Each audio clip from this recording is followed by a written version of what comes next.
देखिए मैं 12th के सारे चैप्टर पहले करा दूं फिर 11th। अब 12th में एक चैप्टर है sexual reproduction in flowering plant. अब देखो बच्चों, अभी मोबाइल पे कौन कॉल कर रहा है बाबू? आप फोन उठाओ ना, बोलो ना उनको कि हम क्लास ले रहे हैं। हाँ, मुझे लग रहा है मोदी जी का फोन होगा। हाँ, अब देखो, या एम्स वालों का फोन होगा, पूछ रहे होंगे कि विजय सर बायोलॉजी के कौन से क्वेश्चन पेपर में डालें। हाँ, अब जो है, मैंने एक पिछली बार एग्जाम्पल दिया था, आपको पता है क्या हुआ था? एक बच्चा 700-800 किलोमीटर से चल के आ गया था यहाँ पे।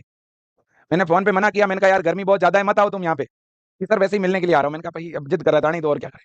यहाँ पे आके क्या बोलता है, सर कुछ जुगाड़ है क्या? मैंने कहा क्या? कोई पेपर वेपर दिला दो ना। मैंने भोजन वोजन करवाया, मैंने कहा भाई दोबारा मत बोलना ये चीज, है ना।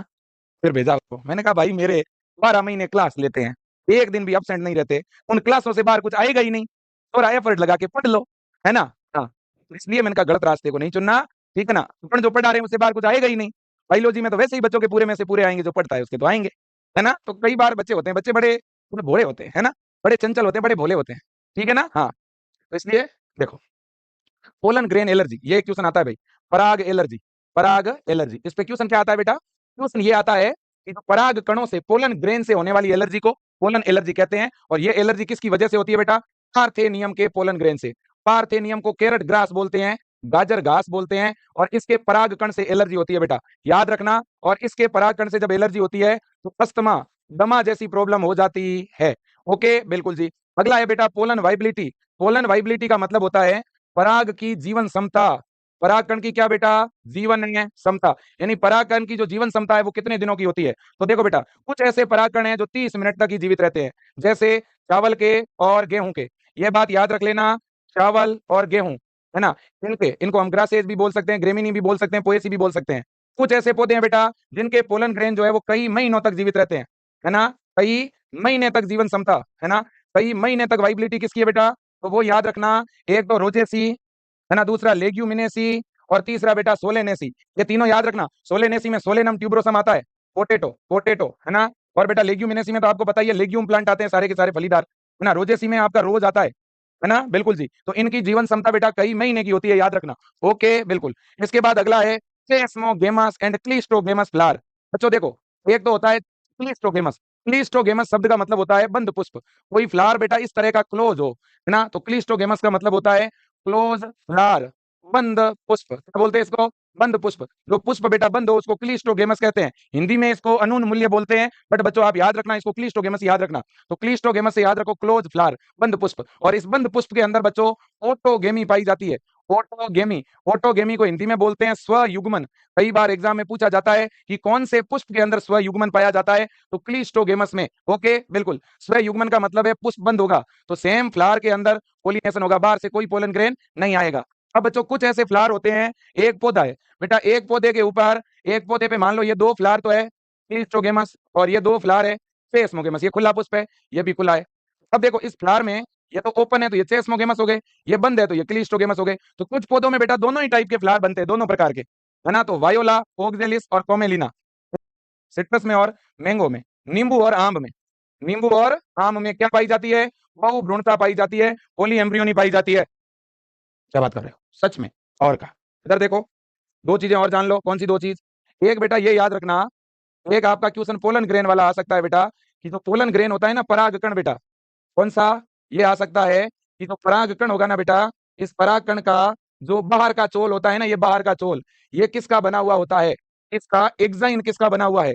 ये आपसे जरूर पूछा जाएगा, तो आप बता देना। इसका जो बाहरी चोल है वो स्पोरोपोलेनिन का बना हुआ होता है। किसका बच्चों? स्पोरोपोलेनिन का। और इस स्पोरोपोलेनिन को कौन सीक्रेट करता है? तो इसको सीक्रेट करती है टेपिटम नाम की एक परत, है ना। टेपिटम नाम की एक परत, है ना, बिल्कुल।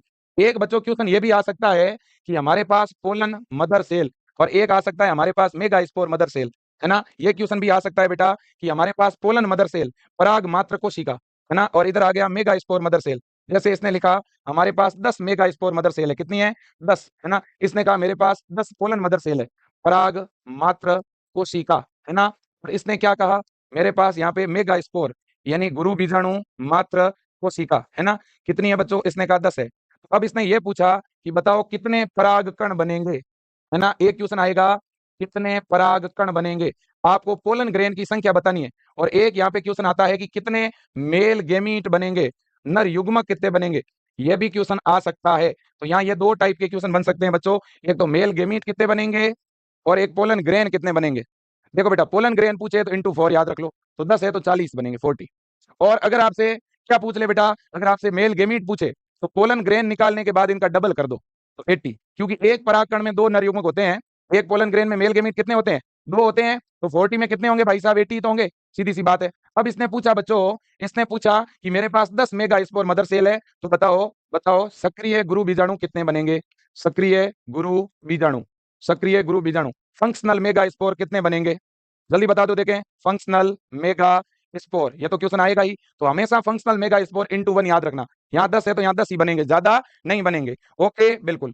एक क्वेश्चन बच्चों यहाँ पे बनता है, एक बनता है यहाँ पे एम्ब्रियो सेक, एम्ब्रियो सेक वाला। एक क्वेश्चन बनता है यहाँ triple fusion, sorry double fertilisation, double fertilisation. एक क्वेश्चन यहाँ बनता है बच्चों टेपिटम वाला, टेपिटम, है ना। ये तीनों चीजें आपको याद रखनी है बच्चों, tapetum, double fertilisation, embryo sac. Embryo sac को भ्रूण कोष बोला जाता है बच्चों, भ्रूण कोष। भ्रूण कोष के बारे में कि इसमें कोशिका कितनी होती है, याद रखना बच्चों, इसमें 7 कोशिका और 8 केंद्रक होते हैं। और एक बेटा डबल फर्टिलाइजेशन, डबल फर्टिलाइजेशन में क्या होता है जी, एक तो होता है गेमीट फ्यूजन, युग्मक संलयन होगा, और एक होता है ट्रिपल फ्यूजन, ट्रिपल फ्यूजन, है ना। बिल्कुल, क्योंकि बच्चों दो मेल गेमीट होते हैं पोलन ग्रेन में, परागकण में दो मेल गेमीट होंगे, और एम्ब्रियो सेक में एक ही अंडाणु होता है, तो एक मेल गेमीट अंडाणु के साथ मिलेगा और दूसरा सेकेंडरी न्यूक्लियाई के साथ मिलेगा, है ना। इसलिए एक ट्रिप्लोइड एंडोस्पर्म बनता है, एक डिप्लोइड जाइगोट बनता है। तो यहाँ एक तो गेमीट फ्यूजन हो जाएगा, युग्मक संलयन, एक तो होता है यहाँ पे युग्मक संलयन, और एक यहाँ पे हो जाता है त्रिसंलयन, है ना, त्रिसंलयन। इस पे बहुत बार क्वेश्चन पूछा गया है।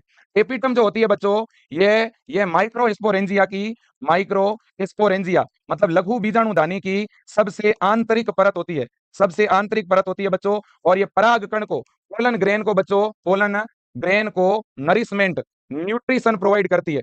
न्यूट्रिशन क्या करती है बेटा, प्रोवाइड करती है, ये बात याद रखना। अगला पॉइंट, अगला जो पॉइंट है वो है रिप्रोडक्टिव हेल्थ के बारे में। ध्यान से सुनिए सारे बच्चे। बेटा रिप्रोडक्टिव हेल्थ में दोनों प्रकार के पुष्प, इनमें बेटा दोनों ही प्रकार के पुष्प पाए जाते हैं, है ना, सेस्मोगेमस भी, क्लिस्टोगेमस भी, ये बात आपको याद रखनी है भाई।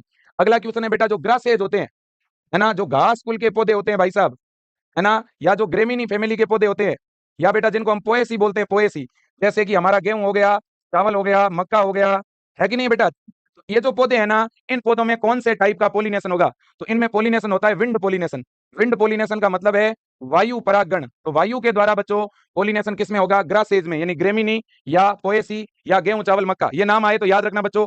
बिल्कुल। इसके बाद एक क्वेश्चन आता है बेटा वेलिसनेरिया, हाइड्रिला और जोस्टेरा, ये तीन नाम याद रखो, वेलिसनेरिया, हाइड्रिला और जोस्टेरा। इन तीनों में किसके द्वारा पोलिनेशन होता है, इन तीनों में बच्चों हाइड्रोफिली पाई जाती है। हाइड्रोफिली का मतलब है वाटर के द्वारा, जल के द्वारा परागण होगा, किसमें, वेलिसनेरिया, हाइड्रिला और जोस्टेरा।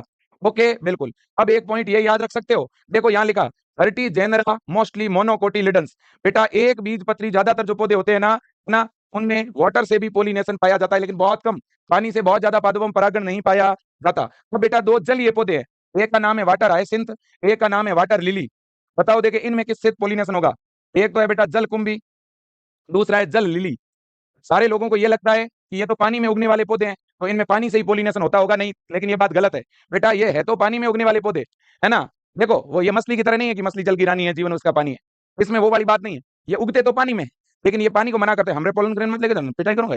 मतलब पानी को कहते हैं हमरे पोलन ग्रेन नहीं लेके जाओगे तुम।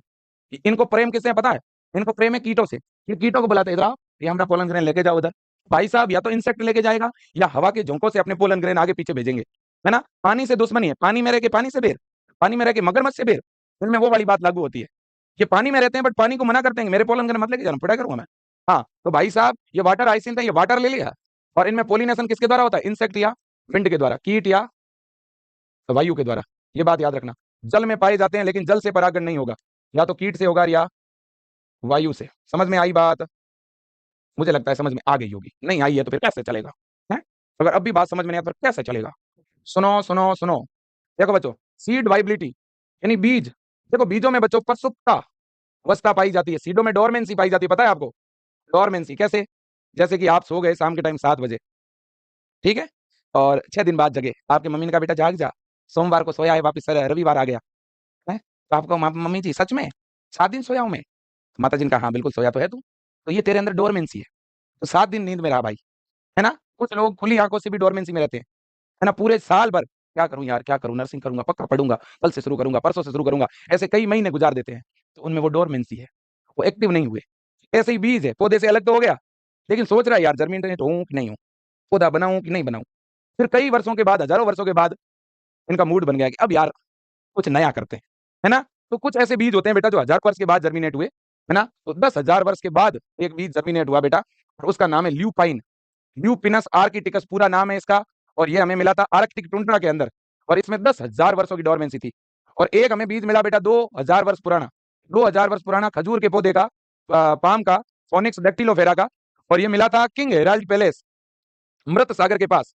तो एक तो बेटा खजूर, खजूर में 2000 वर्ष की डोरमेंसी, और एक बच्चों ल्यूपाइन में, ल्यूपाइन में 10,000 वर्ष की डोरमेंसी। बस ये दोनों चीजें आपको याद रखनी पड़ेगी। अब है असंग जनन, असंग जनन। एक तो होता है संग जनन, मैं तो साथ साथ जाऊंगा। एक असंग जनन, मैं साथ में नहीं जाऊंगा।